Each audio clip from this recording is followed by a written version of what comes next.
Hello again. Okay, so it is June, Gay Pride Month. When did this happen? Officially, it happened in 1999. Um,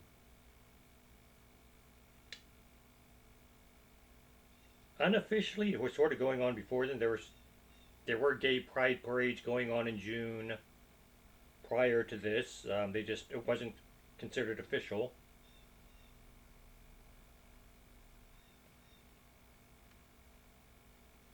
Now, why? And part of it was the Stonewall riots in Greenwich Village, New York, took place June 28th, 1969.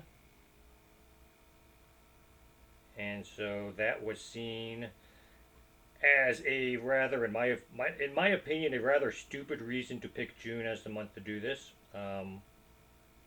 And I'm going to get into that. Now,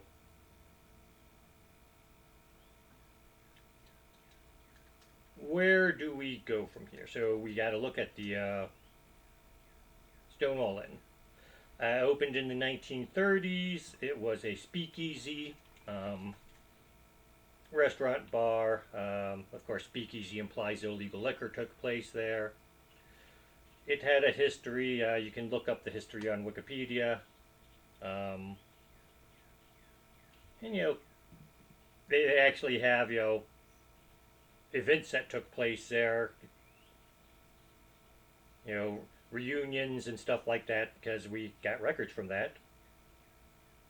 Then sometime in the mid 60s, which is hard to find out when exactly, Wikipedia just says it was definitely shuttered by 1966, but a fire broke out inside, and so it was closed.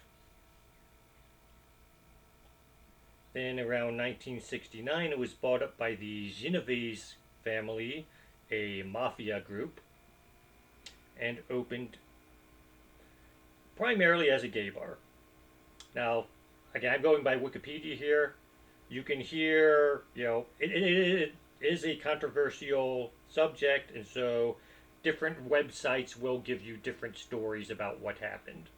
So, like I said, I'm going with Wikipedia because they seem to be, for once, they seem to be the most neutral.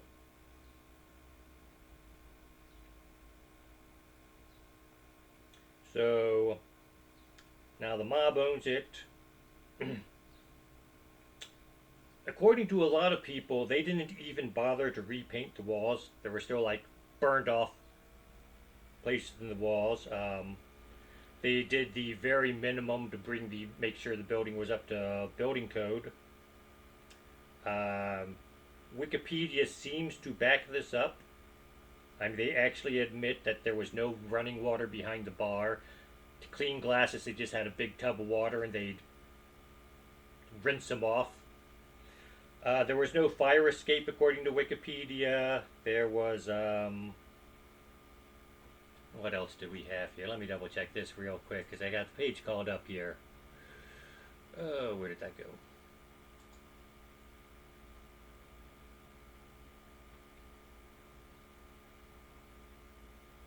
Okay, it had no running water behind the bar. Dirty glasses were run through tubs of water and immediately reused.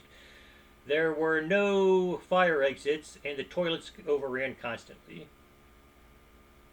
Um, though the bar was not used for prostitution, drug sales and other black market activities took place at it. Uh, According to some sites, the Genovese family were sort of mocked by the rest of the mafia for running a gay bar until they showed, look, we can make money off of this. Again, don't know how accurate that is because controversial on this. So, again, like I said, Wikipedia doesn't mention the walls not being repainted, but from what else they say, wouldn't surprise me if that were true. So, sort of a dive. Wikipedia also acknowledges it didn't have a liquor license and that the police were regularly taking payments to look the other way. And that's where the problem starts to come in. Now, I actually looked this up years ago um, because, again, got curious about it. And the Wikipedia page has changed. So in the past, the Wikipedia page said that it was more about police corruption than about gay rights. And while the modern Wikipedia page, yes, it does point out that gays were mistreated a lot and bottom of the totem pole socially, whatever, however you want to phrase it. The entire Stonewall riots wasn't just a big, or the raid on the Stonewall Inn, I should say, was not a large anti-gay thing. It was police were taking payoffs to look the other way, which they were doing with other businesses in the neighborhood. And finally, the owners decided not to pay, and so this was an excuse or a motive to make an example of them by having a raid. Now, again, how accurate is that? Because again, the Wikipedia page has changed since the first time that was written. And other sources are going to say yes, it is. Other sources are going to say no, it's not. It's a controversial subject, like I said. There is some belief to it because again, Wikipedia does acknowledge there was payoffs going. The current page does acknowledge there were payoffs going on for a lack of a liquor license. So it is entirely possible that this was just a matter of corruption's still behind it all, and corruption's not a good thing. But it wasn't necessarily, oh, this is a large anti-gay thing. It was, you don't play ball, we're gonna rough you up. It's the police were their own mafia in a sense. Now, how it all got started, again, we're getting into details of police. They had a normal procedure for doing raids. It didn't go as expected. And this is where we get into things like, we get into modern day problems with transphobia and all that.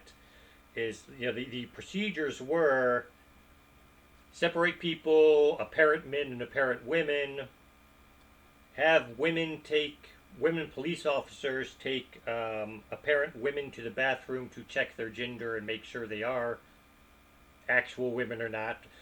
They're for something very modern sounding, our modern trans issues. The procedure back in the 1969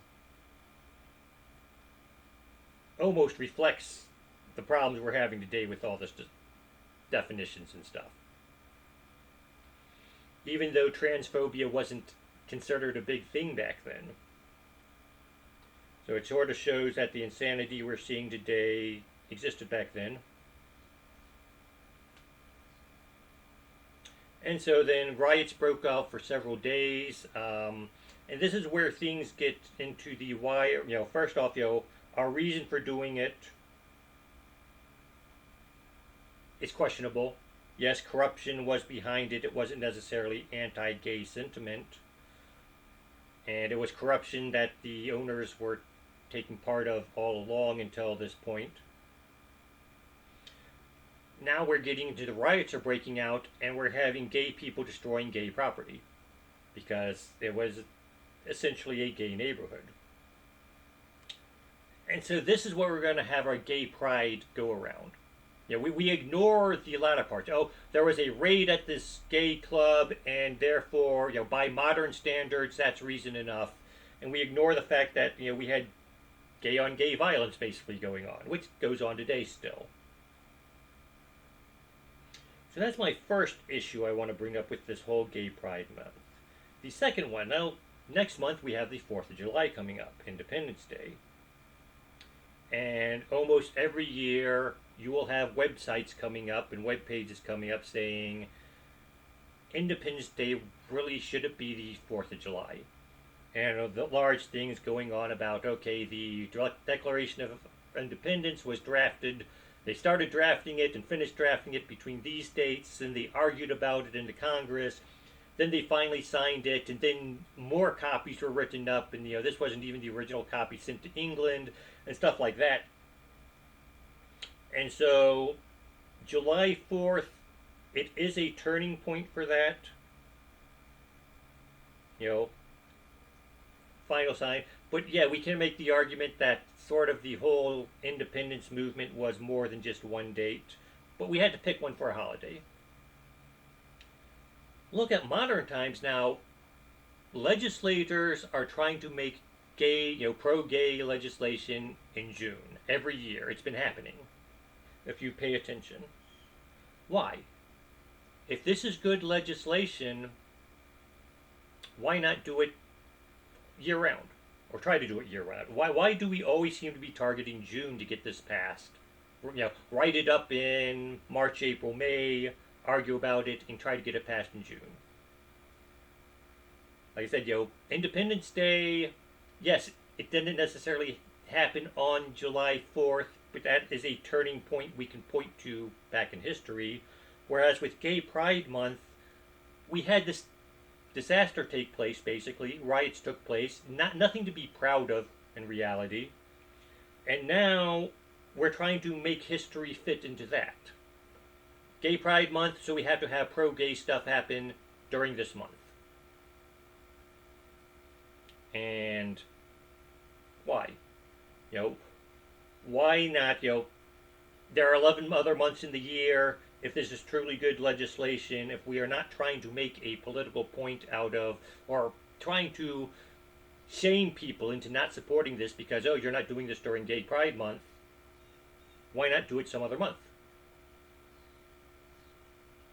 It's a reasonable question. So there's that issue. Then we're going to get the other things, Gay Pride Parade, sure. You're going to go through and you're going to hear, year round, homosexuality isn't just about sex. Which, it's identity, it's this, it's that. It's not just about sex.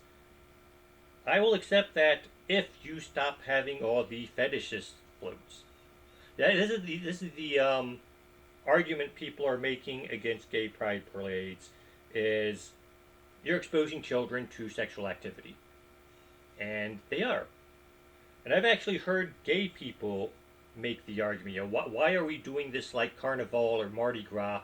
Why don't we try to do it more like, if this is really about gay rights, let's do it more like a Martin Luther King march. And they are belittled by the rest of the gay community. Because what's not about sexuality is portrayed about being all about sexuality during the gay pride parades. So, yeah, that is part of the identity. Let's just take the fetish floats out. If you want me to believe it's not all about sexuality, stop making it all about sexuality, like I said. So there we have it. Like I said, this is not to say, gay people shouldn't march for their rights or whatever. It's to say their means of doing it is questionable. They're basically undermining their own cause with what they're doing. And so I gotta wonder, Gay Pride Month, why do we even have it now? There is some attempt to shut it down. I think, Trump has said he's not going to refer to it as Gay Pride Month. He has good reason not to. Sit down, look over the history, reconsider what you're doing, and maybe build something up that you can have a month to be proud about. Currently, you aren't doing it. Have a nice day.